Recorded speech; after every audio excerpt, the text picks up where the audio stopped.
Aproveitando que hoje é sexta-feira, que eu não tenho muitas notícias sobre as eleições dos Estados Unidos e que nós vivemos um clima tumultuado nos dias de hoje, resolvi contar uma história um pouco mais amena, mas que envolve dois presidentes dos Estados Unidos, Thomas Jefferson e John Adams. Na verdade, essa é uma das maiores histórias de bromance entre presidentes dos Estados Unidos. Eles se conheceram em 1775, quando Jefferson desembarcou para o segundo Congresso Continental da Filadélfia. Logo que Jefferson desembarcou da sua carruagem, Adams o reconheceu pela sua brilhante escrita, fazendo referências a um documento que Jefferson havia escrito para a Câmara dos Burgueses um ano antes, em 1774. Na verdade, trata-se do documento conhecido como Somerville, que Jefferson escreveu e que de fato teve bastante repercussão. Adams era um grande advogado de Massachusetts que ficou bastante conhecido depois do massacre de Boston, porque ele foi o advogado de defesa dos soldados britânicos e num julgamento bastante concorrido ele conseguiu a absolvição desses soldados, apesar de toda a opinião pública ser contrária a eles. Mas o fato então é que os dois se aproximaram na época do segundo Congresso Continental e a amizade deles começou a crescer. Em 1776, em junho de 1776, um ano depois de se conhecerem, ambos foram indicados para escreverem a Declaração de Independência dos Estados Unidos. O interessante é que Adams solicitou a Jefferson que ele escrevesse, dizendo que Jefferson era um escritor 1000 vezes melhor do que ele. Além disso, Adams disse que não importasse o que Jefferson escrevesse, ele iria defender cada palavra que estivesse escrita naquele documento diante dos outros congressistas. E foi de fato o que ele fez. O documento acabou sendo aprovado no dia 4 de julho de 1776 e nós tivemos então a Declaração de Independência dos Estados Unidos, com o trabalho de escrita de Thomas Jefferson e a defesa do documento por John Adams. Assim, veio a Revolução, depois a Independência, e os dois foram enviados para países diferentes para representarem os Estados Unidos como ministros de Estado na França e na Inglaterra. Jefferson foi para Paris e Adams foi para Londres. No entanto, eles continuaram a trocar correspondências entre si, principalmente durante a época da elaboração da Constituição, lá nos Estados Unidos, em que ambos estavam afastados, mas não deixaram de trocar suas opiniões sobre a Magna Carta, que estava sendo elaborada na Filadélfia em 1787. Em 1789, Adams regressaria para os Estados Unidos para ser o primeiro vice-presidente dos Estados Unidos no governo de George Washington. Poucos meses depois, foi a vez de Jefferson voltar da França, em decorrência das turbulências geradas pela Revolução Francesa.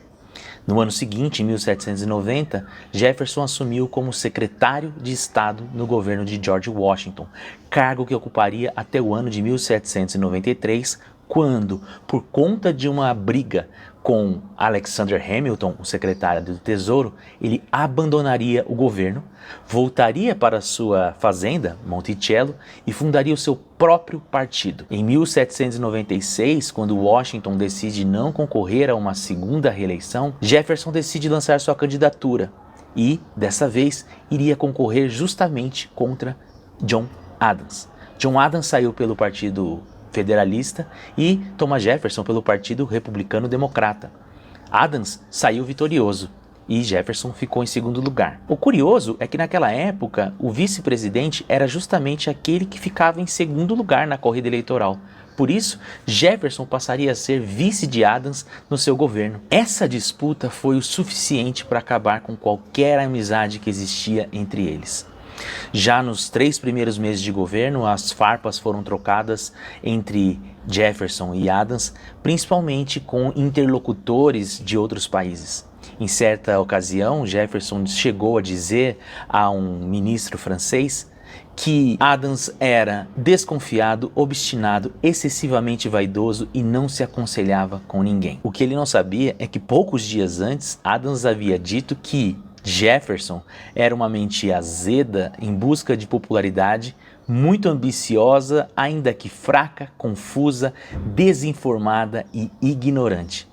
As coisas ficariam pior em 1800, quando novamente concorreram à presidência. Dessa vez, Jefferson saiu vitorioso. Mas o fato é que, antes mesmo de Jefferson tomar posse, no dia 4 de dezembro de 1801, às 4 horas da manhã, John Adams pegou as suas malas e voltou para Massachusetts antes do amanhecer daquele dia, sem ver a posse de Thomas Jefferson.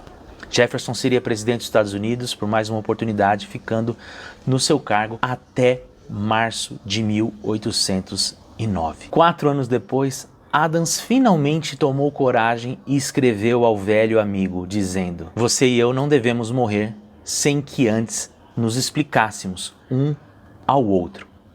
Jefferson respondeu dizendo que ele tinha razão, e desde aí a amizade dos dois reataram.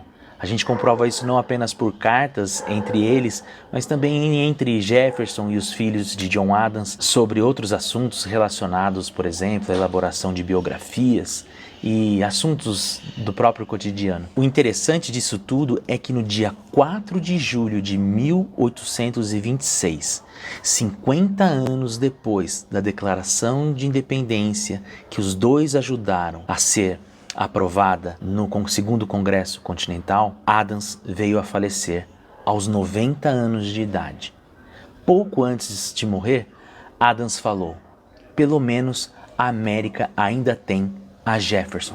O que ele não sabia é que Thomas Jefferson havia falecido 5 horas antes em sua fazenda, também no dia 4 de julho de 1826, aos 83 anos de idade. Muito legal essa história, né? É isso, segunda-feira eu volto. Até mais.